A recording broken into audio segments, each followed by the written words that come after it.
Hello students, good morning. I am Deepak Kumar Verma from Shantiniketan Jubilee School Motihari. Students, we are studying about sectors of the Indian economy, chapter 2, economics, class 10th. Today the topics which we are going to study from this chapter are how to create more employment in all the three sectors, primary sector, secondary sector and tertiary sector. NREGA 2005 and its objectives, organized and unorganized sectors, how to protect workers in the unorganized sector, and public and private sectors on the basis of ownership of employment. Students, let us begin today's lecture with the topic given here, how we can create more employment. It is quite clear, students, that we have three sectors in all on the basis of nature of work, and they are primary sector, secondary sector and tertiary sector. We have to just discuss how we can create more employment in the primary sector, secondary sector and tertiary sector, because it is now very clear that many people are dependent on the primary sector, especially in the agricultural field.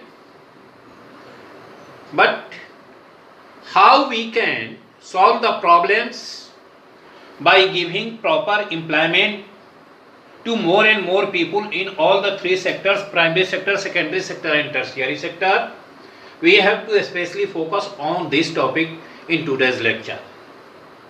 So, it is now very clear that we can create more employment in the primary sector by nice handling and a start of new jobs in the primary sector, and we can give more and more employment. Students, if we talk about how more and more employment can be created,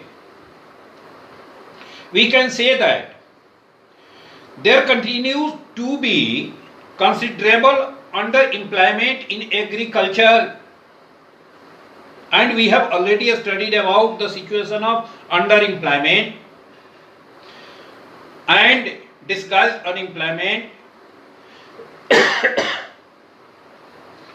There are also people who are not employed at all. Take an example of a case study of Lakshmi in this chapter.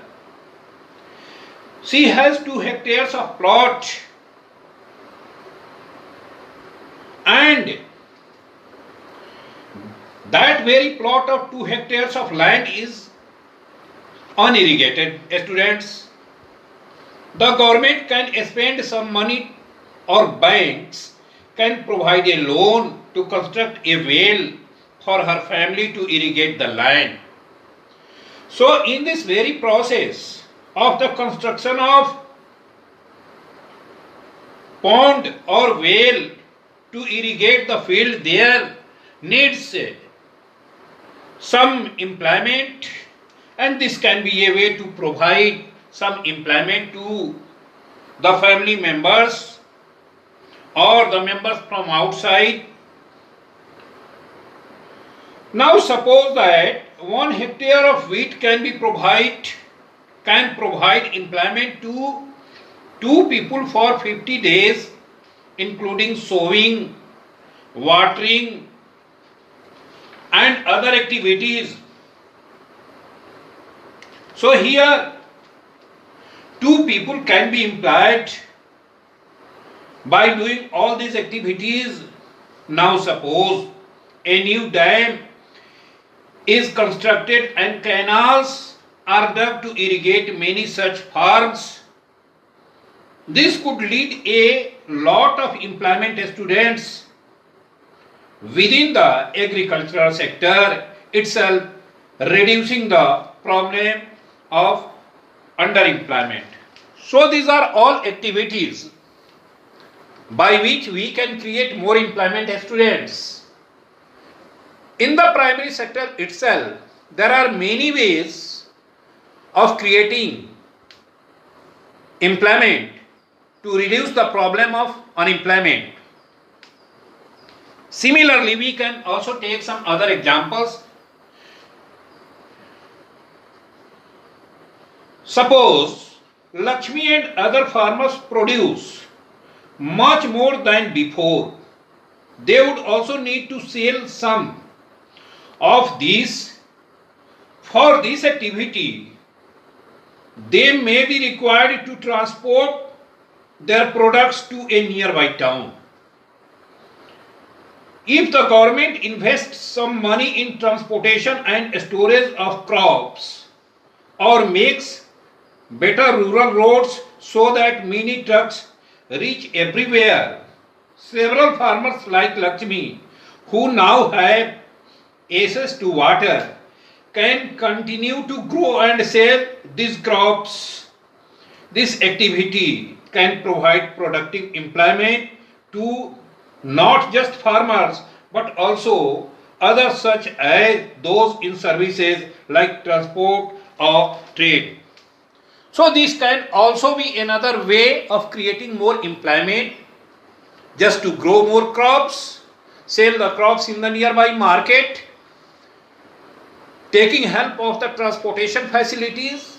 So these activities can also provide some employment to the people. So this can also be another way to provide some jobs to the people. And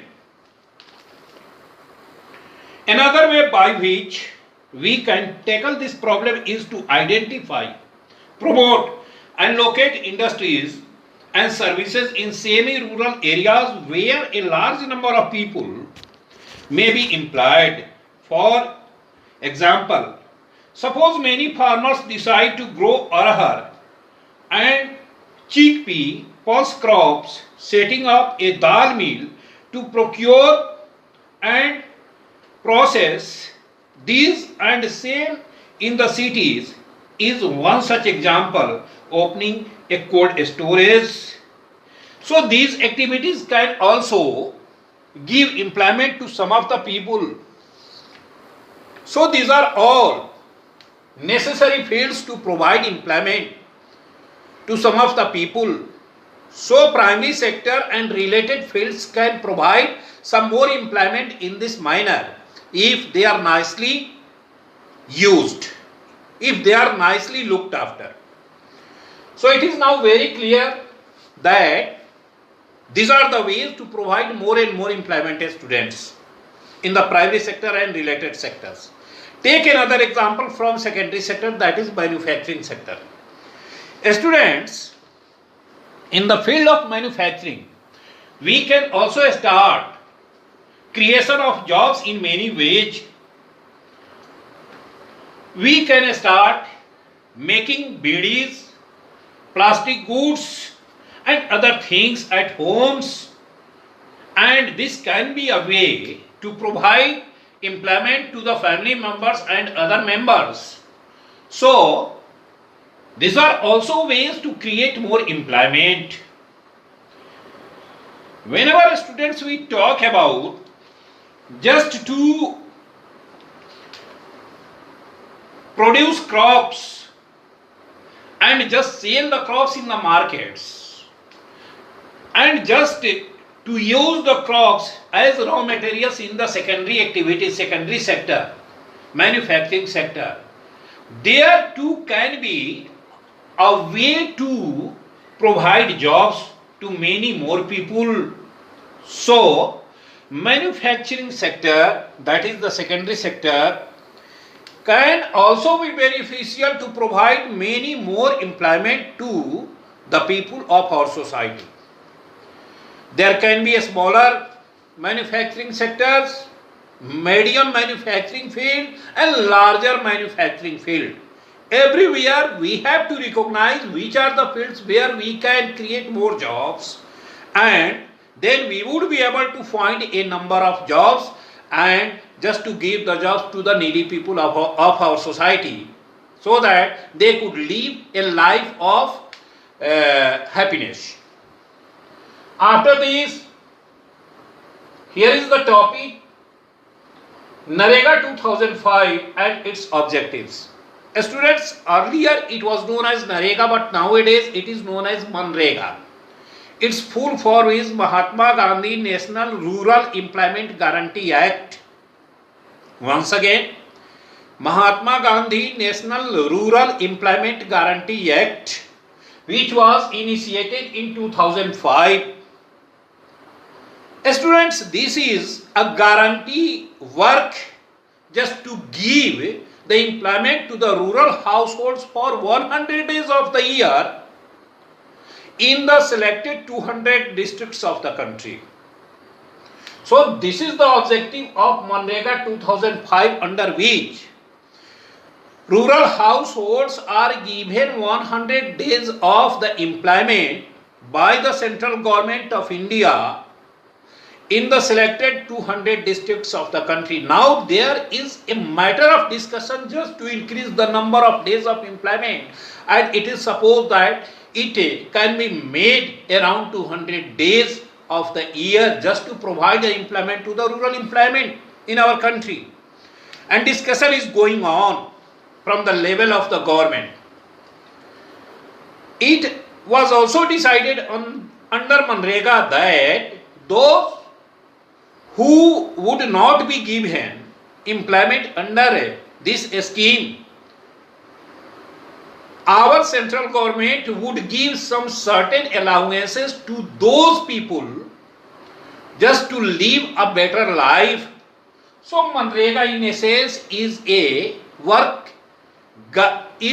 guarantee, employment guarantee act to provide employment to the rural households of our country in 200 districts. Further, the number of districts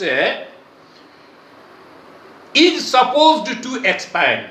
So students, it is very clear that MNREGA is a centrally sponsored program of the government which provides employment to the rural households in 200 selected districts of the country, where the rural households are given 100 days of the employment in the year, and those who don't get the employment under this scheme of the government are given some certain allowances to live better life.